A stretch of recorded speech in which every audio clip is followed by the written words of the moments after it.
Hi, I'm Brendan Milton, and today we're going to talk about the basics of rhythm. The first thing I want to say is that the pulse or beat in music is the basic unit of time in music. It is most often referred to as the basic component of the music that listeners tap their foot to, or what you set your metronome to with absolutely no stress or variety. Let me show you.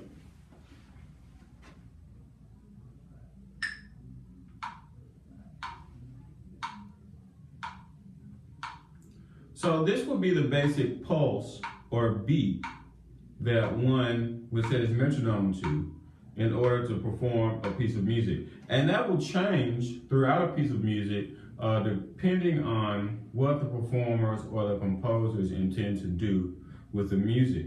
But it's very important that we understand the concept of pulse or beat as a basic component of music. And it's one of those philosophical topics that are really hard to talk about, but I think pretty easy to grasp. And if you have any comments or questions about that, please feel free to leave comments or questions in the comment section below.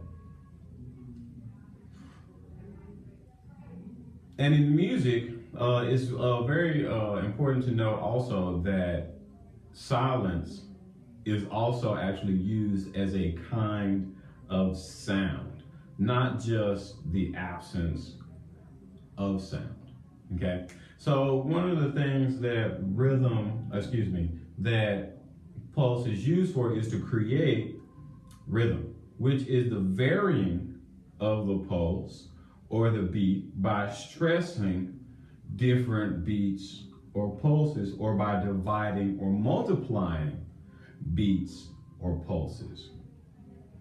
So let's talk about the kinds of ways we can divide or multiply a pulse in order to create different rhythms. And I like to use the note tree to demonstrate that. So this is called a whole note.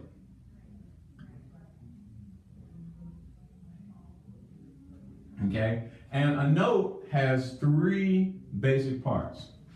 It has a note head, okay, which can be open or closed. Okay, that's what an open note head looks like, and that's what a closed note head looks like. Okay? Three parts to a note.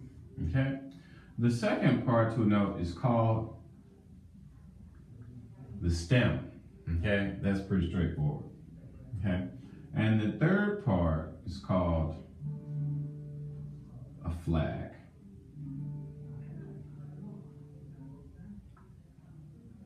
Okay, and there can be multiple flags. Okay?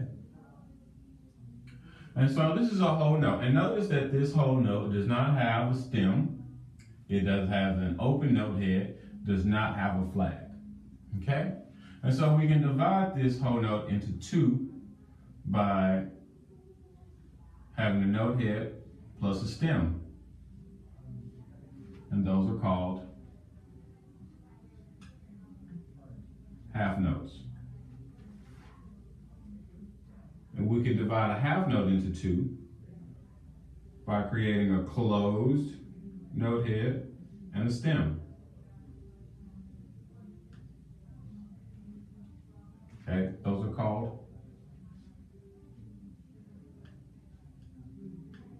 quarter notes. And so we can divide a quarter note by having a closed note head, a stem, and a flag.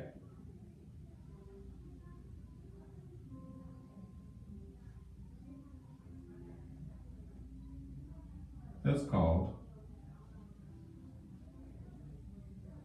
an eighth note. I don't think think I spelled that right. Okay.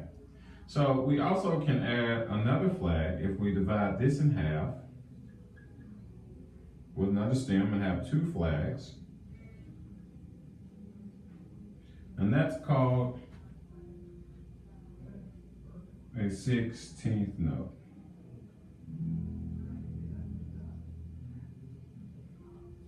Theoretically, this pattern goes on to infinity. If you add a flag and multiply the name by 2, you'll get the next note in the series. But for most practical uses, the 16th note, or maybe the 32nd note, is about as far as it goes. This is the way that, in this way, composers can take different kinds of note values and vary the rhythm. But in order to use these symbols in music, there are some key things that we need to know first.